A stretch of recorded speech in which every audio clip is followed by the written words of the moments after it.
తెలుగు వారి number 1 choice Telugu matrimony. ఏపీలో కొత్త బార్ల లైసెన్స్ కి మిశ్రమ స్పందన వచ్చింది. దాదాపు సగం బార్లకు దరఖాస్తులే అందలేదు. గతంలో బార్ లైసెన్స్ కోసం ఎగపడిన వ్యాపారులు ఇప్పుడు ఎందుకు ముఖం చాడేస్తున్నారు? Let's watch. బార్ లైసెన్స్ కోసం ఎగబడే రోజులు పోయాయి. గతంలో టెండర్లు పిలిచినప్పుడు ఒక్కో బార్ కోసం పదుల సంఖ్యలో అప్లికేషన్లు వచ్చేవి. కానీ తాజాగా ప్రభుత్వం 840 బార్లకు లైసెన్స్ జారీకి దరఖాస్తులు ఆహ్వానించింది. కానీ 466 బార్లకే దరఖాస్తులు అందాయి. ఒక్కో బార్కు కనీసం 4 దరఖాస్తులు అందాలన్న నిబంధన ఉండడం వల్ల తక్కువ దరఖాస్తులు వచ్చిన కొన్ని బార్లను కేటాయించలేని పరిస్థితి నెలకొంది. గుంటూరు, పల్నాడు, తిరుపతి జిల్లాల్లో పరిస్థితి మరీ దారుణంగా ఉంది. అక్కడ కొన్ని ప్రాంతాల్లోని బార్లకు ఒక్క దరఖాస్తు కూడా రాలేదు. గుంటూరు జిల్లాలో ఓపెన్ కేటగిరీలో 110, కల్లుగీత కార్మికుల కోసం 10 బార్లకు లైసెన్స్ జారీకి ప్రభుత్వం నోటిఫికేషన్ ఇచ్చింది. అయితే ఓసీలోని 32 బార్లకు మాత్రమే 4కు పైగా అప్లికేషన్లు వచ్చాయి. మొత్తం 136 దరఖాస్తులు అందాయి. గీత కార్మికుల కోటా బార్లకు డిమాండ్ భారీగా కనిపించింది.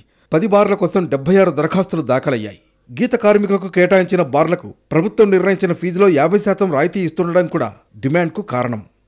పల్నాడు జిల్లాలో 49 బార్లకు కేవలం 16 బార్లకు మాత్రమే 4కు పైగా దరఖాస్తులు వచ్చాయి. కానీ గీత కార్మికులకు కేటాయించిన 5 బార్లకు డిమాండ్ కనిపించింది. తిరుపతి జిల్లాలో మొత్తం 29 బార్లకు ప్రభుత్వం దరఖాస్తులను ఆహ్వానించింది. అయితే తిరుపతి పట్టణంలో గల బార్లకు మాత్రమే డిమాండ్ కనిపించింది. 17 బార్లకు 149 దరఖాస్తులు వచ్చాయి.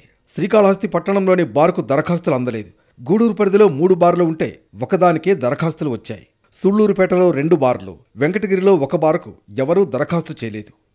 బార్లపై వ్యాపారులు ఆసక్తి చూపించకపోవడానికి నిబంధనలే ప్రధాన కారణంగా కనిపిస్తోంది.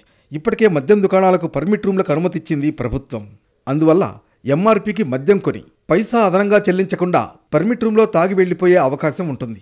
ఈ కారణంగానే గ్రామీణ ప్రాంతాల్లో బార్లపై ఆసక్తి కనపరచలేదు వ్యాపారులు. మొత్తానికి దరఖాస్తులు అందని మద్యం షాపులకు సంబంధించి మరోసారి దరఖాస్తులు ఆహ్వానించనుంది ప్రభుత్వం.